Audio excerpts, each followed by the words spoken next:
ఆంధ్రప్రదేశ్లో ఎన్నికల జోరు హుషారుగా కొనసాగుతున్న ఈ సమయంలో మాట తప్పకుండా ఇచ్చిన హామీలన్నీ సంక్షేమ పథకాలని ప్రతి ఇంటికి అందజేశాను కాబట్టి మళ్ళీ వైఎస్ఆర్సీపీకే ఓటు వేయండి అని ఒక పక్క వైఎస్ జగన్ గారు తనదైన శైలిలో దూసుకుపోతూ ఉంటే మరొక పక్క చంద్రబాబు గారు పవన్ కళ్యాణ్ గారు బీజేపీతో కలిసి అలయన్స్లో భాగంగా వైసీపీ పాలనలో రాష్ట్ర అభివృద్ధి దారుణంగా కుంటుపడింది అని ఈ అరాచక పాలనకు చరమగీతం పాడవలసిన సమయం వచ్చింది అని hello AP by by YCP అనే నినాదంతో కొనసాగుతూ ఉన్నారు.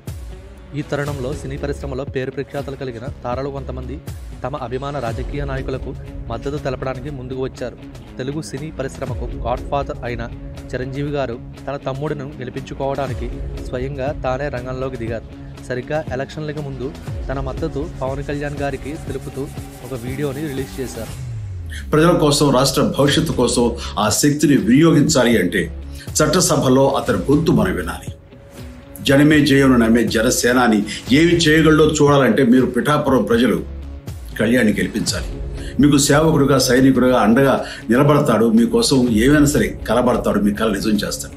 ఇప్పటికీ సుపరిచితుడైన యాక్టర్ నాని గారు స్వయంగా ప్రచారానికి రాకపోయినా ఎక్స్లో తన మద్దతును శ్రీ పవన్ కళ్యాణ్ గారికి తెలుపుతూ ఒక పోస్ట్ పెట్టారు. అదేవిధంగా యంగ్ యాక్టర్స్ శ్రీ లీలా కూడా తన మద్దతును ఎక్స్ ప్లాట్ఫామ్ ద్వారా పవన్ కళ్యాణ్ గారికి తెలుపుతూ తన అభిమానాన్ని చాటుకున్నారు.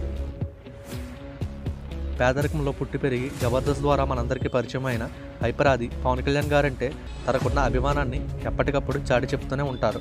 అయితే ఈ ఎలక్షన్ సమయంలో పవన్ కళ్యాణ్ గారు పోటీ చేస్తున్న పిఠాపురంలో తానే స్వయంగా ప్రచారం చేస్తూ కూటమి గెలవాలని అహర్నిశలు కష్టపడుతూ ఉన్నారు. మీరు గమనించి ఈసారి పవన్ కళ్యాణ్ గారిని భారీ మెజారిటీతో గెలిపించాలి. మెగా ఫ్యామిలీలోని ప్రముఖ యాక్టర్ వరుణ్ తేజ్ తన బాబాయ్ కోసం స్వయంగా ప్రచారంలో పాల్గొని తన వంతు కృషి చేశారు. బాబాయ్ ఇక్కడ పిఠాపురం నుంచి నిల్చుంటున్నారు అండ్ అది చాలా మంచి విజన్తో బాబాయ్ గెలవాలి. అండ్ బాబాయ్ అసలు పాలిటిక్స్ ఉద్దేశం మంచి చేద్దాం అని. అలాగే సాయి ధర్మ తేజ్ కూడా తనపై జరిగిన దాడి ప్రయత్నాన్ని సైతం లెక్క చేయకుండా ఇంకా ఉత్సాహంతో ప్రజలను ఖచ్చితంగా వైసీపీని చిత్తు చేయాలని ప్రచారం చేశారు. ఈ నెల 13న ఓటింగ్ బ్యాలెట్లు బద్దలైపోవాలా?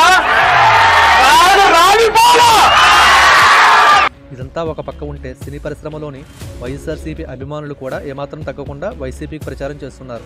పోసాని కృష్ణమురళి గారి పేరు అందరికీ తెలిసిందే. శ్రీ జగన్ గారి అభిమాని అయిన ఆయన ఎలయన్స్కి వ్యతిరేకంగా మాట్లాడవలసి వచ్చిన ప్రతిసారి మీడియా ముందు వచ్చి తనదైన శైలిలో అసహనం వ్యక్తం చేస్తున్నారు. జబర్దస్త్ ద్వారా అందరికీ పరిచయమైన రింగ్ రియాజ్ కూడా శ్రీ జగన్ గారికి, వైఎస్ఆర్సీపీకి తన అభిమానాన్ని చాటి చెప్పడానికి స్వయంగా పార్టీ ప్రచారంలో పాల్గొన్నారు.